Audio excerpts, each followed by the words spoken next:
Monsieur Rataton, il y a Madame Rataton, il y a les 3 enfants Rataton.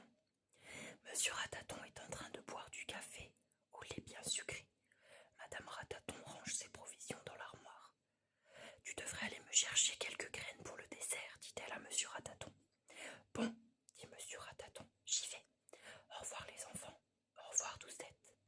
Il prend 2 petits paniers. Il embrasse tendrement Madame Rataton et floup, il court dans la campagne. Pendant ce temps-là, Madame Rataton balaye les longs couloirs de sa maison, creusés dans la terre. Et quand elle a fini son ménage, elle va promener ses enfants. Allons, marchez devant, dit Madame Rataton. Ne vous éloignez pas et ne vous faites pas remarquer en poussant des cris. Oui, maman, non, maman. De son côté, Monsieur Rataton a ramassé de bonnes petites graines. Il rentre tout content, mais le zèbre et la girafe se moquent de lui. Tous les matins, c'est comme ça. Qu'il est petit, qu'il est petit. Si encore il était rayé, dit le zèbre. Ou s'il avait un long cou, dit la girafe. Monsieur Rataton est triste. Avec ses petits paniers, il se dit « Comme il fait bon être chez soi, sans ces grosses bêtes qui se moquent de vous. » En revenant de promenade avec ses enfants, Madame Rataton rencontre le singe. Il rit en les voyant passer. « Hi, hi, ha, ha, qu'ils sont petits, que c'est drôle. Hi, hi, ha, ha. » Tenez-vous bien, mes enfants, dit Madame Rataton. Ne vous retournez pas. Et elle pense, si nous sommes petits, lui, il est bien laid. Les Ratatons se retrouvent tous les 5 chez eux. C'est tout de même malheureux d'être si petits, dit Monsieur Rataton. Nous sommes très bien ainsi, et nous sommes beaucoup plus gros que les fourmis, dit Madame Rataton. Ça c'est bien vrai, dit Monsieur Rataton. Tu sais, tu devrais creuser un couloir pour faire une autre sortie. Comme ça, nous ne serions pas obligés de passer devant le zèbre, la girafe et le singe, dit Madame Rataton. C'est une bonne idée, dit Monsieur Rataton. Il va chercher une pelle, une pioche, et il creuse la nouvelle galerie. Les petits Ratatons dansent et chantent. On va avoir un nouveau couloir, tralala, une nouvelle sortie, tralala, tralali. Monsieur Rataton pioche et creuse longtemps. Il a bien chaud, ouf, il se repose un moment. Les enfants sont curieux de savoir où va déboucher la nouvelle sortie. Enfin, ça y est, le couloir est percé. Les Ratatons mettent leur museau dehors.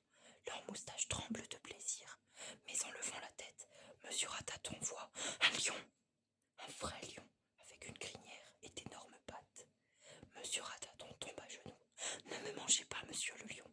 Madame Rataton serait bien ennuyée, et mes enfants lui donneraient trop de soucis sans moi. Ce lion-là est un brave lion. Ça tombe bien. N'ayez pas peur, dit-il. Même si j'avais faim, je ne vous mangerai pas. Oh, merci. Monsieur le lion, merci. Si vous avez besoin de moi, ne vous gênez pas. Venez me chercher. J'habite là. Vous voyez, nous sommes voisins. Demandait Monsieur Rataton. Entendu, dit le lion. Il est très amusé. Il se demande comment un si petit animal pourrait lui rendre service. Au revoir, monsieur le lion. Mes enfants, dites bien au revoir à monsieur le lion. Madame Rataton commence à être inquiète. Elle va voir ce qui se passe. Regarde le lion qui s'en va, dit Monsieur Rataton. C'est mon ami. Il ne nous a pas fait de mal. Un lion très poli et qui sait parler aux bêtes plus petites que lui. C'est un brave lion, dit Madame Rataton. Mais il faut aller à table maintenant. Lavez-vous bien les mains, mes enfants. Et toute la famille, papa, maman, les 3 petits Ratatons, dînent et vont se coucher. Dans la nuit, Monsieur Rataton est réveillé par un long rugissement. C'est le lion, se dit Monsieur Rataton. Il doit avoir besoin de moi. Vite, mon pantalon et mon cache-nez. Monsieur Rataton court, court. Le lion est pris dans un piège. Il est emprisonné dans les mailles d'un grand filet. Plus il se débat, et plus les cordes le serrent. Il a l'air très malheureux. Monsieur le lion, c'est moi, Monsieur Rataton. Vous savez votre voisin. Ne bougez pas, attendez un moment, je vais vous délivrer. Monsieur Rataton court chez lui. Il réveille Madame Rataton. Il réveille ses enfants. Puis il prend 2 bonnes scies. Madame Rataton emporte des provisions. Les enfants Rataton trouvent cela très drôle.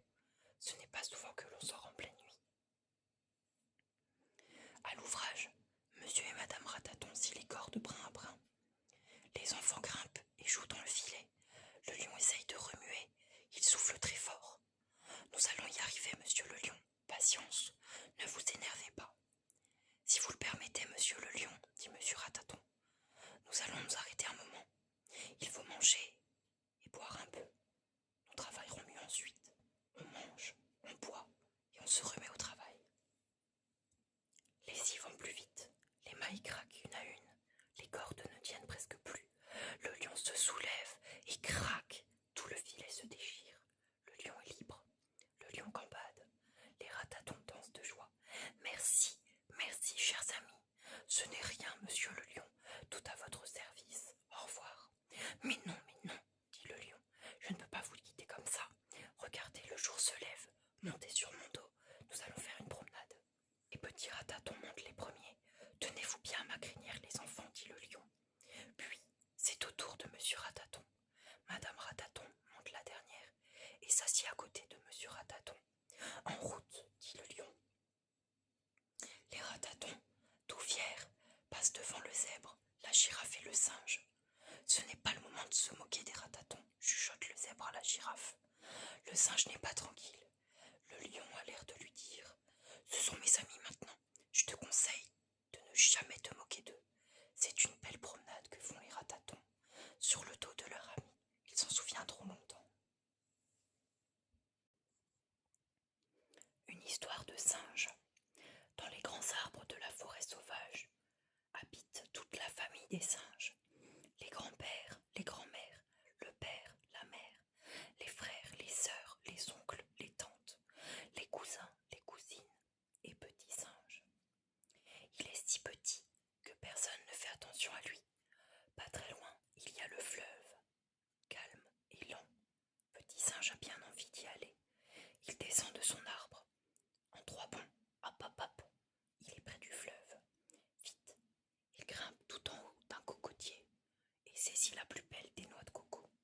Comme elle est grosse, comme elle est lourde, et comme l'arbre penche au-dessus de l'eau, la noix de coco glisse des mains de petit singe. Oh, il en perd l'équilibre, plouf. Dans le fleuve, noix de coco et petit singe, c'est là qu'habite Croco, Poco, Toc, Minoc, plus grand des crocodiles. Tiens, voici un bon repas, dit-il. Non, monsieur le crocodile, vous vous trompez, dit petit singe en tremblant. C'est seulement un tout petit repas. Je suis si maigre, mes petits os vous piqueraient la gorge. Ce qu'il vous faut pour déjeuner, c'est un buffle bien gras. Buffle bien gras. Où est-il celui-là? Tout près d'ici, mais il faut m'aider à le tirer jusqu'à vous. Comment ça?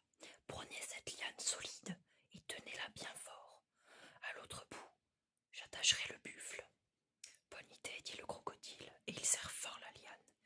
Petit singe, mine de rien, suit la liane. Enfin la forêt. Mais entre les arbres, qui s'approchent? C'est l'éléphant, il demande. Que t'est-il arrivé, petit singe? Tu es tout mouillé, tu trembles.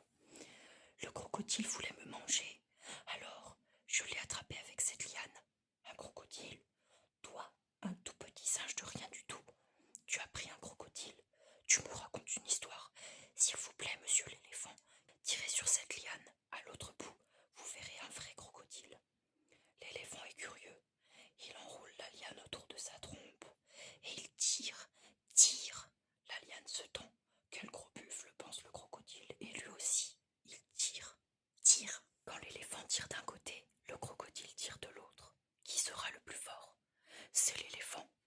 Il traîne le crocodile hors de l'eau, puis sur le sable et sur les pierres jusqu'à ce que craque. La liane casse. Petit singe, tu m'as fait une farce, dit le crocodile. La prochaine fois, je te mangerai. C'était bien un vrai crocodile, dit l'éléphant. Allons, petit singe, viens maintenant. Je vais te ramener chez ta maman. Petit singe, en arrivant chez lui, raconte comment il a attrapé le plus gros des crocodiles. Mais personne ne veut le croire. Je l'ai vu, moi, dit l'éléphant. Alors, toute la famille et aussi les amis se mettent à rire de plus en plus fort. Ils font une fête pour Petit Singe, le plus petit des singes. Ils vont chercher des noix de coco et aussi des bananes qu'ils mangent tous ensemble. Quel festin! Même l'éléphant a sa part. Puis le soir, en se couchant dans les bras de sa maman, Petit Singe lui dit « Tu sais, maman, J'ai inventé un buffle pour ne pas être mangé par le crocodile. La maman sourit